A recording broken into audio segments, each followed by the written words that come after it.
لڑکی کا مرد ٹیلر سے کپڑے سلوانا۔ اگر ایک لڑکی ایک مرد ٹیلر کے پاس جا کر اس سے کپڑے سلواتی ہے تو اس کے بارے میں کیا احکامات ہیں؟ بھائی یہ بڑی غیرت اور حیا کے خلاف ہے۔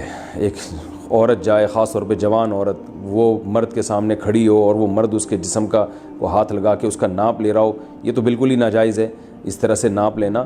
اور اگر وہ اپنے کپڑے بھیج دیتی ہیں کہ بھئی اس ناپ کے کپڑے بنا دو، تو حرام کا تو نہیں ہے، لیکن بہرحال غیرت اور حمیت کے خلاف ہے، عورت کی حیا کے خلاف ہے کہ وہ اس جو ہے نا کسی مرد کو اتنا فری کرا لے کہ وہ اس کو جو ہے نا پورے جسم کا ناپ اس کو دے دے۔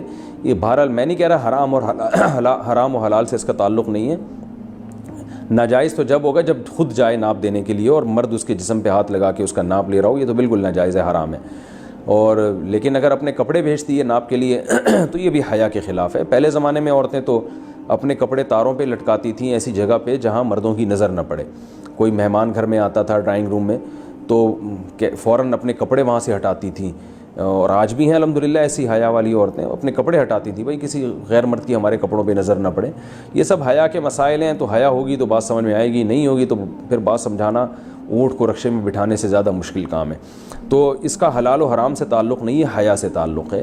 تو باقی مرد اگر لیڈیز کپڑے سیتا ہے تو مرد کے لیے بھی مناسب نہیں ہے یہ کام، مگر اجرت حلال ہوگی، یعنی کمیشن کو حرام نہیں کہہ سکتے، کیونکہ ایک کام ہے کپڑے سینا بذات خود ایک جائز کام ہے، تو اس کی جو کمیشن لے گا وہ کمیشن حلال ہوگا، یعنی اس پہ جو اجرت لے گا۔ اسی طرح عورت اگر مرد کے کپڑے سی کے کمیشن لیتی ہے وہ کمیشن بھی حلال ہے، مگر یہ حیا اور غیرت کے خلاف ہے، اس کو ختم کر دینا چاہیے، خاندانی بننا چاہیے، خاندانی۔